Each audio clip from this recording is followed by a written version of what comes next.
Hey guys, so in today's video, we're going to be making some granola together.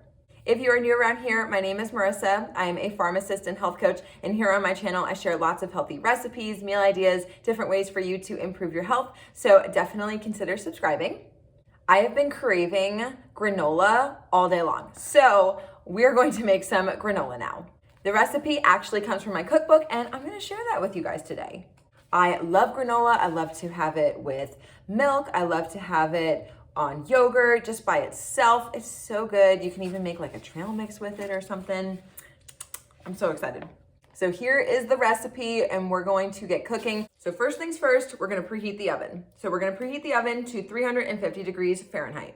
Granola is incredibly simple to make, but a little caution. Once you make it, you are never going to want to buy it from the grocery store again because it tastes 10 times better. So that's my little disclaimer. And I like to do this all in one bowl. It just makes cleanup a little bit better. I am somebody who loves to cook, but I hate doing dishes. So whatever I can do to help minimize the cleanup, I'm gonna do. So first things first, we're going to add in 1/3 cup of coconut oil that is melted. I just melt mine in the microwave. This is the one that I buy. I get it from Costco. I find it's the most affordable way of purchasing coconut oil. Next, we're going to need 1/3 cup of maple syrup. You could also use honey if you prefer honey. My reasoning for choosing maple syrup over the honey, again, either one would work well, but I have more sensitive teeth and I find that when I eat granola that is made with honey, it's harder on my teeth to chew. But when I use maple syrup, I find it a lot easier to chew on the granola. So that is a personal preference on my part, but if you do not care about that issue, either one would work well. And I get the maple syrup. I also get my honey from Costco as well. I find it's the most affordable way of getting that. And this is pure maple syrup. Do not buy that imitation stuff. It's not good for you. Oh, so close. And it's moments like these that I am so relieved to have a spare. So this is 1/3 cup of pure maple syrup.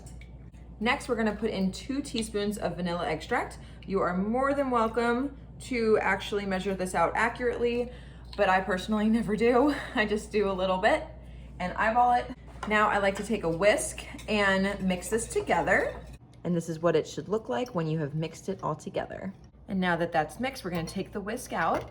So now we're gonna move on to our dry ingredients. So we're gonna start with the oats. So we're gonna add in 2 cups of oats, and you could use rolled oats for this. You could use quick cooking oats. I would avoid instant oats. The reason I like to use quick cooking oats is because I find them easier to chew. Again, sensitive teeth, just something I deal with. So I find that this is a lot easier for me to chew on, but if you don't have that issue, you could use rolled oats if you'd like. And actually, so I've bought like these quick cooking oats from Kroger before. But last time I went to Costco, I saw that they were selling this like great big bag of rolled oats. So I have been buying this recently and this thing has been like empty. And what I do is I put this in my food processor, pulse it a couple times to make my own quick cooking oats. I just add it back into this container as like an easy thing. So that's just like a nice little money saving tip because this thing was so affordable, like so affordable compared to buying this. And also, there you go. And also oat flour. So what I do with this is like, I'll pulse it even more to make it really fine. So it's like a nice oat flour replacement. It's not quite as fine as if you were to buy like oat flour, just like as oat flour, but it works in a pinch and it's a great money saving tip. Next, we're going to add in 1/2 cup of some sliced almonds. And these are blanched, slivered almonds. Whatever you can find in your grocery store would work just beautifully, but I would highly recommend getting them raw. So the only thing in here are blanched and slivered almonds. There is no oil, there is no salt, there is no sugar, there's no other weird chemical or anything that they put in there. And that's the way I like it because, again, we're adding our own oil, we're adding our own sweetener in here. We don't need them to be sweetened and oiled and all this stuff. Plus, usually when you buy oil, like nuts and seeds that are oiled and sugared and stuff, they're highly processed sugars and there are vegetable seed oils. both of which can increase your risk for like inflammatory conditions in your body. We want to avoid that. So raw nuts and seeds are the way to go. And speaking of seeds, we're going to add in some pumpkin seeds. And these again are raw. The only thing here are pumpkin seeds. So I'm going to do a half a cup of these as well. Next, we're going to add in some unsweetened coconut flakes.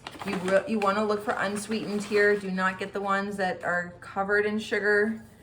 We want them without a sweetener. The only thing in here is organic coconut. It is truly amazing at how much sugar can be added into our food products. Next, we're gonna add in some cinnamon. So I have in the cookbook a teaspoon of cinnamon. Whenever I add in cinnamon though, for me personally, I usually do more of like a, not heaping, but like it's not an exact, and that's just because I personally love cinnamon. If you're not like the biggest fan of cinnamon, you could do like a half a teaspoon and do a dash of salt. Now at this point, we can go ahead and mix. I highly recommend a wooden spoon just because it's gonna be a lot easier to mix. You can also use a silicone spatula. So this is what it looks like so far. And I'm gonna use the wooden spoon just to kind of get it started. But then I also really like to just go in with my hands. Remember, your hands are your kitchen's best tools, so make use of them. So here I just kind of get the ball rolling here with the wooden spoon. And then get all that goodness off of the spoon. I just go in with my hands and make sure everything is well combined. Don't be afraid to get a little dirty. Okay, so this is what it will look like once it's done. I'm gonna go ahead and just kind of get this off of my hands here. Now we're going to grab a cookie sheet and we're gonna line it with a silicone baking mat. These are my personal favorite, and I'll tell you why in just a second. But if you don't have this right away or you don't wanna get it, you could also just use the cookie sheet itself and just like grease it. You could grease it with coconut oil or avocado oil, or you could use parchment paper or foil paper. But if you're gonna use foil paper, make sure that you grease it so that it doesn't stick. But my personal favorite, like I mentioned, is this silicone baking mat. They're reusable, which is great, so it saves you money. It's better for the environment. And they are amazing that nothing sticks to them, so you never have to grease them. And they last you forever, almost. I mean, I don't know if that's 100% true, but like I've had this for a long time. You can see it's discolored. This is years and years and years old. And I'm cooking and baking all the time. And this has been working for me. And it was so cheap. It was, I think I got it in like a set. You get like different sizes and stuff for different pans. So I love this. It works out really well. I highly recommend it. I'll link it down below. And then we're gonna go ahead and just get this granola right on here. I like to mention just different money saving tips when it comes to healthy eating, because right now everything is super expensive, and whatever we can do to help ourselves save some money here and there is just gonna really add up in the long run. And it helps us to nourish our body, take care of ourselves, which in the long run is going to help you save money too, because when you get sick, that's a lot of money out of pocket that goes to doctors and pharmacies and medications and all the things, insurance, all that. And who wants to spend money on that stuff? We wanna like enjoy life and have fun and all of that. Sometimes it's necessary, but we're gonna do what we can to take care of ourselves on a daily basis, right? So we're gonna spread this out, and we're gonna get a nice even layer so that it browns evenly. So now I'm going to go ahead and put this in the oven. Once you put this in the oven, set a timer for 6 minutes. It's not done at that point, but we're going to flip it, and that way it browns evenly on both sides. You wanna make sure you set that timer so that you don't forget. I have forgotten, and then it's kind of a sad thing. So we're going to set a timer, and I will see you guys in 6 minutes. Okay, it's time to pull this out. I would normally do this like while it's in the oven. I would just pull the rack out, but I wanted you guys to be able to like see it a little bit. So I basically imperfectly go through and flip the granola to get it to the other side. And you'll see that one side looks a little bit browner than the other. and then just take the back of your spatula here to re-spread it out until you get that nice even layer, because again, we want it to all cook and not just like a little bit here and there. Now we're gonna put this back into the oven for an additional 6 to 8 minutes. So here it is. I had it in there for an additional 6 minutes. Now at this point, we're not gonna touch it at all. This thing needs to cool completely to room temperature before we touch it. Just wanted to say, when you take it out, and I'll show you guys this right now, but when you take it out, it's not gonna look done, and that's okay. The thing that I always messed up with granola when I first started to make it is that I cooked it until it looked done, but because we don't touch it, because we want it to firm up, and that's when it all like sticks together, because if you touch it right now, they're not gonna stick together. So we want it to stick together and like actually be like granola, we have to leave it alone. But in the process of letting it cool down, it's on the cookie sheet and it's still going to cook. So if you overcook it in there, it's gonna really overcook here. And if it looks brown in there, it like almost looks burned. And when you like, I'll finally let it cool to room temperature. Okay, so this has cooled off and I think that it's good to go. So now that it's cool, you can start to pick it up and you can see how it all sticks together and you get these beautiful shapes. Oh, that looks so good.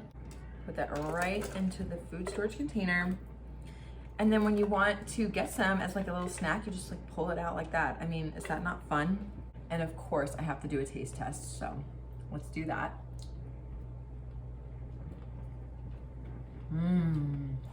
Oh, it's so good. So that is how you make my vanilla almond maple granola. You guys are going to absolutely love it. It is so, so good, so easy to make. And if you guys are interested in getting more recipes for my cookbook, you can go ahead and shop it at the link down below in the description box. But otherwise, thank you guys so much for watching today's video. Be sure to subscribe so you can join my Wellness Warrior community, give the video a big thumbs up, and make sure to comment your thoughts down below. And I will see you guys in my next video. Stay well, my friends. Bye.